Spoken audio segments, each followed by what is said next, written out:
What is convergence? If you think about it, and if you think about our mass media consumption habits, how do we get our media content? May it be YouTube videos, funny jokes on TikTok, sharing memes, or reading the news. Of course, most people use smartphones these days. We don't really walk around with our laptop, right? And most people don't even read print newspapers. The vast majority of people, especially your age, that you will ask, most of them most likely consume their news content digitally as well. So there's been some studies, and statistically, they found out that Americans have about 3 internet-connected devices on average. And this leads us to the idea of convergence. Think about it this way. If you have a laptop, a tablet, a desktop computer, and your smartphone, technically you can use all these devices to consume the same content. So for example, the same content can be used and shared on different platforms at the same time. Let's say you are watching a TV show on your laptop, and then you switch to your tablet because you decided to switch your location. So now you keep watching the same exact episode of the same show on your tablet, and then all of a sudden you have to go somewhere, so you keep watching that show on your smartphone while you are in the bus. This way, you experience the process of convergence when you use the same content using 3 different devices. The same way, content can be shared on different platforms as well. Imagine you post an image on Instagram with a post in a caption. You can post the same exact message with the same exact image on Facebook. So you share the same message on 2 different platforms, and that's convergence as well. Millennials overall are one of the most flexible generations that tends to use multiple devices for the same content. So specifically for this generation, the concept of convergence is very relevant. Let's move on to the next slide. So what is media? We talk so much about mass media. We use this word so often. Let's define it first before we start working with it. Media are platforms or vehicles that industries have developed for the purpose of creating and sending messages. As simple as that, we're going to be using this word, this term a lot throughout the semester, so it's good to start by defining it. And let's move on to the next slide. So what exactly is media convergence? It occurs when a media product appears on multiple devices or platforms.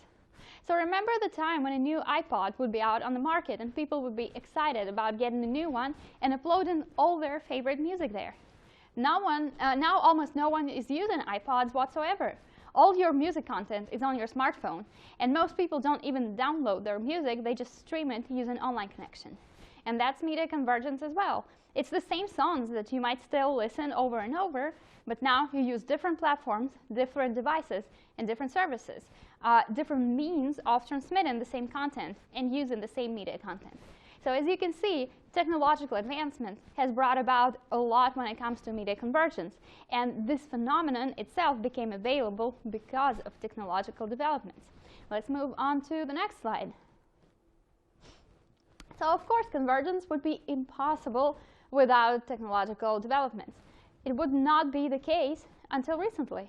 A lot has changed in the latest 15 years. Telephone, for example, it used to be a device that 2 people used to talk to each other if they were distant. Now, we don't even think of our telephones or our smartphones this way, right? We know that you can use it as a telephone, you can make a call, but it's so much more. It can be a book library, it can store all your songs, so you can have a music library. You can use it to watch films. You can use it to share news on social media. So now, the word telephone or phone is not really used in the same context as we used to apply it 10 or 20 or 30 or 40 years ago. Moreover, even if we talk about some of the recent decades, let's say 2005, people didn't really use smartphones to watch YouTube, for example. About 20 years ago, that was not a common thing. But now, due to the process of convergence, we use different media platforms for the same type of content. A newspaper or a book, that was the medium people used to read. Now think about it, how many different platforms we use to read. You can use your smartphone, you can use your laptop, you can use your tablet. Again, that's the process of convergence affecting how we see the process of reading itself. And the same for the radio. Convergence really starts repurposing new devices. So let's say a smartphone wasn't originally created so that we can listen to radio, right? But now you can download whole apps that allow you to listen to satellite radio stations, internet radio stations, all kinds of radio stations. Or they repurpose traditional radio stations' content so that people using smartphones to consume radio content can still listen to it. So this way, a radio in its traditional sense is not really how we see it now. Because now, if you want to listen to radio content, there's so many different ways you can access it. And again, that happens due to the process of convergence.